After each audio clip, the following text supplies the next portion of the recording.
Hello Boro fans, it's Joe from Boro Fan TV and this is the preview for the upcoming game on Saturday the 13th of March with a 3 PM kickoff as the Boro take on Stoke City in the Sky Bet Championship at the Riverside Stadium.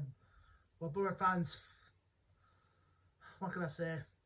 Controversial refs cost us again in the last game. Obviously, the away trip to Swansea, where normally we don't do good anywhere there, but you know, in fair credit, we did have an okay performance. It's just the shoddy referees obviously cost us the game in the end. Obviously, no disrespect to Swansea in any shape or form, because I don't think the blame is partially on them. I think it's blamed on the officials on that game on this occasion.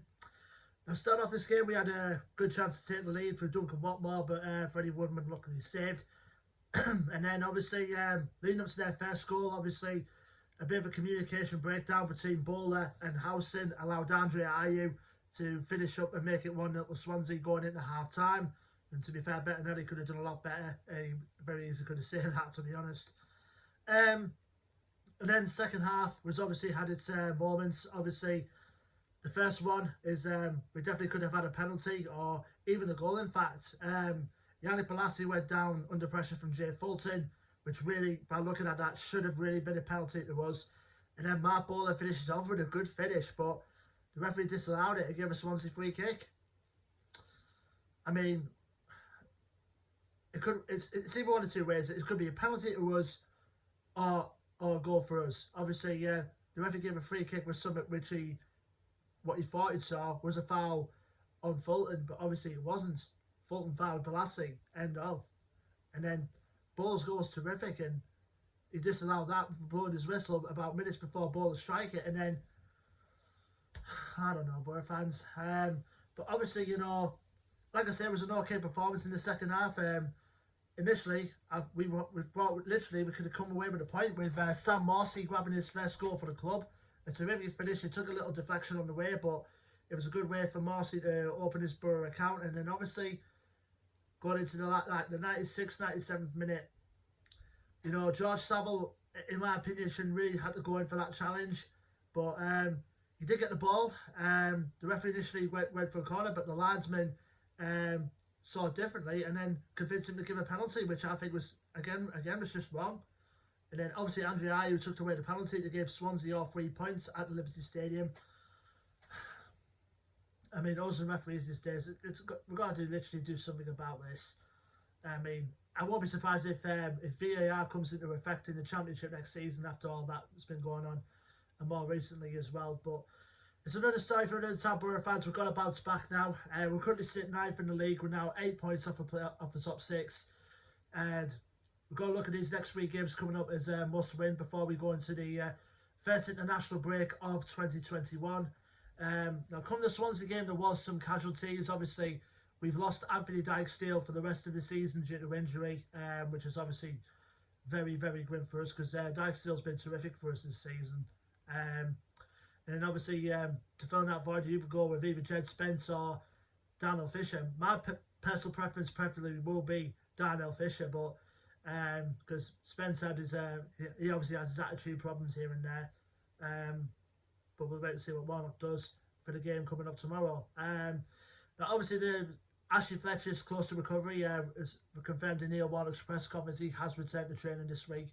And Tavernier, obviously, he wasn't risked for the Swansea game. Hopefully, he'll be back in the fold for the game coming up on Saturdays tomorrow as well. And apart from that, it's just obviously like Dyke-Steele out for the season, Brown out for the season. Apart from that, obviously, just see where we go. And hopefully, you know, it starts with a all-out centre forward for a change, because I think Bolasie plays as a number 9. Obviously worked in some moments, and obviously there's some bits obviously didn't. So either Akpom or Sombalonga is the main strikers we've got at the moment. I mean, preferably Akpom. If we start with him, we have a good chance of creating chances going forward, and hopefully he'll break his own duck his own. Now, going into our opponents, Stoke City, obviously they're a place behind Boro at the moment, in 10th in the league. Their record going into this game is played 35, won 12, drawn 12 and lost 11. Last game out for them was a 2-0 win at home against Wickham last weekend.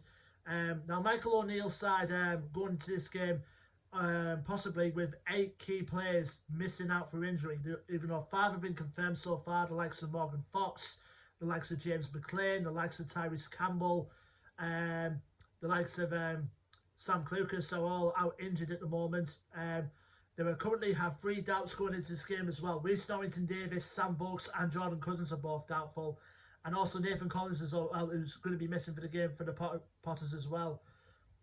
But don't get me wrong, Stoke, they're in, still in with a shout with the playoffs themselves.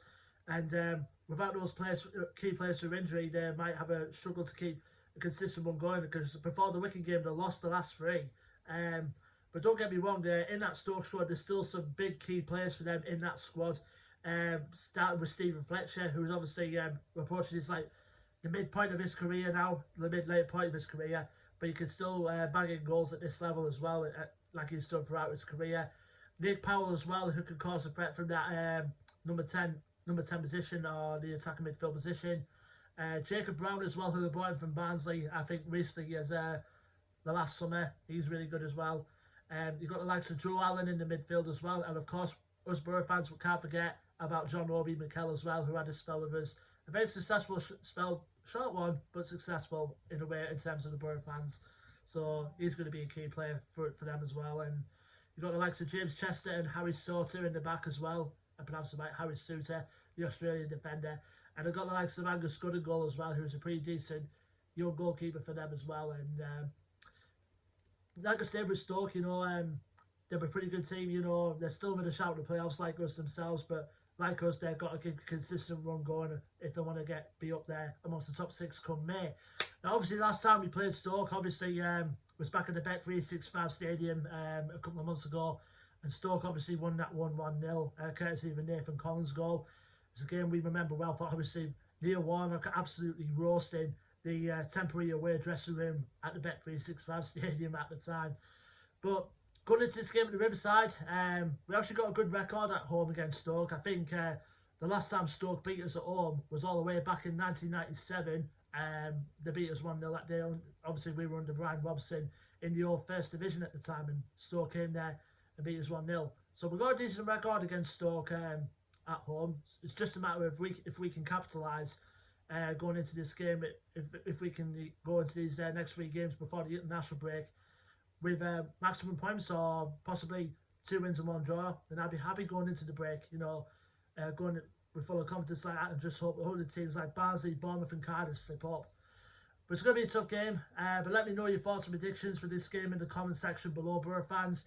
If you haven't already, don't forget to like, share and subscribe. Our social media links to our Twitter, Facebook and Instagram will be in the description as well. And until then, I've been Joe from Boro Fan TV, and I will see you for the next preview video, which will be for the game on Tuesday, March the 16th, as Boro welcome Preston North End to the Riverside. Until then, Boro fans, take care, stay safe, and up the Boro.